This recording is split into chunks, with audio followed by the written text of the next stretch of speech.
पाकिस्तान में चुनाव में धांधली का सबूत आने के बाद कोहराम मचा हुआ है। पाकिस्तान के रावलपिंडी शहर के कमिश्नर ने कैमरे पर बयान दिया कि उन्होंने 80,000 वोटों से आगे चल रहे कैंडिडेट्स की हार तय की और इसके बदले में उन लोगों की जीत पक्की करवाई जिन्हें जनता ने वोट ही नहीं दिए या बहुत कम वोट दिए थे। यह खबर देखने के बाद से 25 करोड़ पाकिस्तानी सवाल पूछ रहे हैं कि ऐसा करने का आदेश किसने दिया था। ऐसा करने के आरोप पाकिस्तान की सुप्रीम कोर्ट के चीफ जस्टिस पर लगे हैं। हालांकि पाकिस्तान में ऐसा कोई भी काम बिना आर्मी चीफ से ऑर्डर मिले होना नामुमकिन है, पर army chief general Asim Munir का नाम लेने की हिम्मत कोई नहीं कर सकता। हालांकि ऐसी खबरों से इमरान खान की सियासी ताकत बढ़ रही है। पिछले 24 घंटों में आई यह दूसरी खबर है जिससे इमरान खान को राजनीतिक फायदा हुआ है।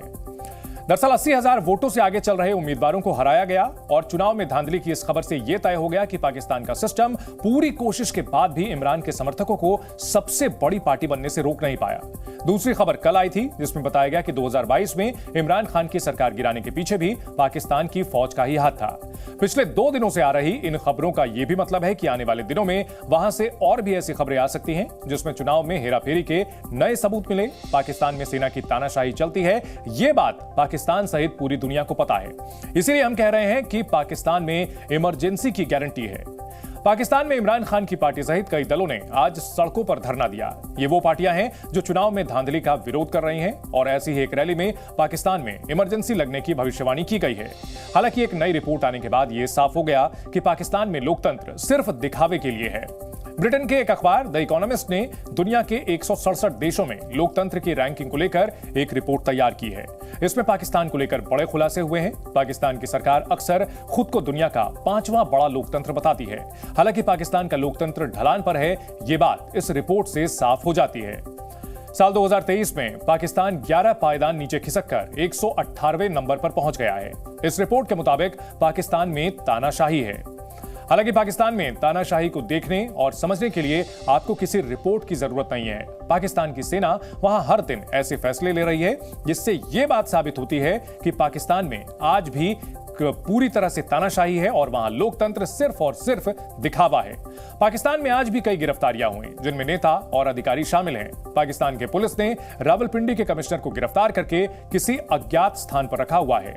इसी कमिश्नर ने वोटों की धांधली पर पाकिस्तान को एक्सपोज किया। हमने पाकिस्तान से आई तस्वीरों और बयानों को मिलाकर आपके लिए एक रिपोर्ट तैयार की है जिसे देखकर आपको पाकिस्तान में चल रही गड़बड़ियों का अंदाजा हो जाएगा। पाकिस्तान से आई दोनों तस्वीरें इमरजेंसी की गारंटी दे रही हैं। लगता है इस्लामाबाद में मार्शल लॉ लग चुका है, अब बस ऐलान होना बाकी है। सबसे पहले लाहौर की तस्वीर और वहां से आ रही खबर को देखिए। इमरान समर्थक नेता सलमान अकरम राजा को लाहौर में पुलिस ने गिरफ्तार कर लिया है। गिरफ्तारी की वजह इस वीडियो में दिख रही है। असल में सलमान राजा ने लाहौर में नेशनल असेंबली का चुनाव लड़ा था। आज उन्होंने लाहौर में एक प्रेस कॉन्फ्रेंस की और उसमें वोटिंग के दौरान धांधली के वीडियो सबूत दिखाए। सलमान ने खुद भी लाहौर की एक सीट से चुनाव लड़ा था।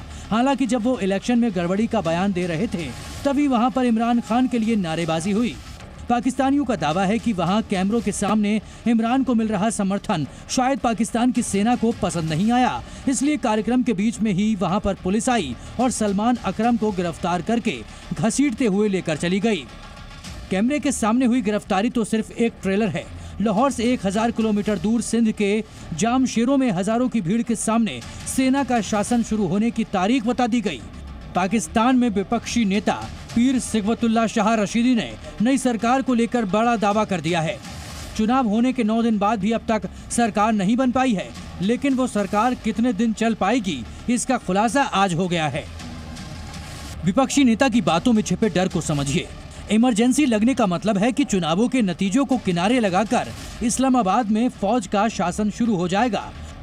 विपक्षी नेता का दावा है कि करीब 3 महीने पहले चुनावों के नतीजे बेच दिए गए थे। अब जो भी गठबंधन सरकार बनेगी वो सिर्फ 10 महीनों में गिर जाएगी। उसके बाद या तो इमरजेंसी घोषित होगी या फिर मार्शल लॉ लगा दिया जाएगा। सरकार चलाने के मामले में पाकिस्तान का रिकॉर्ड पहले ही कमजोर है। पिछले 75 सालों में वहाँ कोई भी प्रधानमंत्री 5 सालों तक शासन नहीं कर पाया है और इस बयान से इस्लामाबाद में नई सरकार बनाने की कोशिशों को और नुकसान पहुंचा दिया है। पाकिस्तान में सरकार बनने से पहले ही तख्तापलट की बातें हो रही हैं। यही सवाल वहां के टीवी स्टूडियो में भी पूछा गया। सबके मन में एक ही सवाल था कि आर्मी का शासन कब शुरू होगा। पाकिस्तान में 2024 के चुनावों के बाद 1977 की बात होने का मतलब समझिए। 1977 में पाकिस्तान में जुल्फिकार अली भुट्टो वजीर आजम थे। 5 जुलाई 1977 को वहां के आर्मी चीफ जियाउल हक ने तख्ता पलट करके कब्जा कर लिया। जियाउल हक ने वादा किया कि वो 90 दिनों में चुनाव करवाएंगे। हालांकि पाकिस्तान में अगले चुनाव 11 सालों के बाद 1985 में हुए, जब एक प्लेन क्रैश में जियाउल हक की मौत हो गई। इसलिए पाकिस्तान में फौजी शासन की बात से नेताओं को कुर्सी दूर खिसकती दिख रही है। इसी बीच पाकिस्तान के चुनावों में धांधली को लेकर बड़ा सबूत आ गया है। रावलपिंडी के कमिश्नर लियाकत अली चट्ठा ने कैमरे पर चुनाव में गड़बड़ी का पूरा फॉर्मूला बता दिया और इसके साथ ही पाकिस्तान की इज्जत धुआं हो गई। कमिश्नर ने सबसे बड़े सवाल का जवाब नहीं दिया, जिसके ऑर्डर पर यह जीतने वाले उम्मीदवारों को हराया गया, उसका नाम नहीं बताया। हालांकि पाकिस्तान में सबको पता है कि आर्मी चीफ के अलावा कोई और ऐसा आदेश देने की हिम्मत नहीं कर सकता। फिलहाल रावलपिंडी कमिश्नर के खुलासे ने किसी एटम बम जैसा धमाका किया और कमिश्नर लियाकत अली ने जिस शख्स का नाम नहीं लिया, उसी के इशारे पर सिर्फ 60 मिनटों में ही उसे गिरफ्तार कर लिया गया। पाकिस्तानी पुलिस कमिश्नर लियाकत अली को लेकर किसी सीक्रेट जगह पर गई है। उसके बारे में किसी को भी खबर नहीं है। यह भी हो सकता है कि आने वाले दिनों में लियाकत अली को पागल बताकर पूरे मामले को रफा दफा करने की कोशिश की जाए। कुल मिलाकर पाकिस्तान में सेना के खिलाफ आवाज उठाने पर 2 लोगों की गिरफ्तारी हुई है।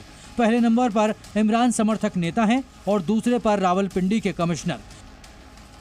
अगर इन खुलासों को सच माने तो शहबाज शरीफ का प्रधानमंत्री बनना और आसिफ जरदारी का राष्ट्रपति पद पर बैठना नामुमकिन दिख रहा है। फिलहाल पाकिस्तान का आंदोलन थमता नहीं दिख रहा, क्योंकि विपक्षी पार्टियां अभी वहां सड़कों पर विरोध कर रही हैं। पाकिस्तान के लिए आगे कुआं और पीछे खाई वाली हालत है। सरकार बने या ना बने, मुसीबत तय है। वहां चुनाव परिणाम में सेना के दखल की बात सबको पता है। हालांकि अब पाकिस्तान में दूसरे देशों का दखल भी शुरू हो गया है। पाकिस्तान मीडिया के मुताबिक सऊदी अरब की सेना और खुफिया एजेंसी की एक टीम पाकिस्तान में 2 दिनों के दौरे पर आई है। इस टीम के सदस्यों ने पाकिस्तानी अधिकारियों से बातचीत के दौरान इमरान खान के खिलाफ कड़ा एतराज दर्ज कराया है। असल में इमरान खान की पार्टी ने एक शिया मजहबी पार्टी मजलिस वहादत मुस्लिमीन के साथ गठबंधन का ऐलान किया था। शिया मजहबी पार्टी के साथ मिलकर इमरान खान सरकार बनाना चाहते थे, पर सऊदी अरब से आई टीम ने पाकिस्तान को बताया कि इमरान खान का ये फैसला अच्छा नहीं है। सऊदी अरब इस्लाम की सुन्नी विचारधारा को मानने वाला देश है और वो हमेशा शिया मुस्लिमों का विरोध करता है। दावा है कि पाकिस्तानी सरकार ने इस मामले पर सऊदी अरब की टीम से तुरंत माफी मांग ली है। सऊदी अरब ने इससे पहले 2022 में जनरल आसिम मुनीर को आर्मी चीफ बनाने के दौरान भी पाकिस्तान से सवाल जवाब किया था। तब सऊदी सरकार को शक था कि आसिम मुनीर शिया मुसलमान हैं। इसका मतलब है कि पाकिस्तान में होने वाली हर हरकत पर फौज की नजर होती है और पाकिस्तानी सेना सऊदी अरब के इशारे पर काम करती है।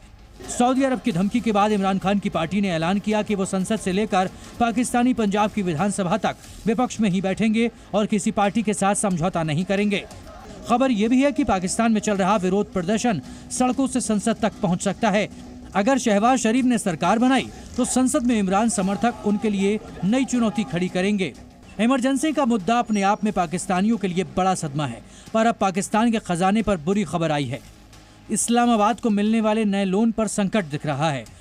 ग्लोबल रेटिंग एजेंसी मूडीज ने कहा है कि राजनीतिक अनिश्चितताओं के कारण पाकिस्तान में जो नई सरकार बनेगी उसे आर्थिक परेशानी हो सकती है।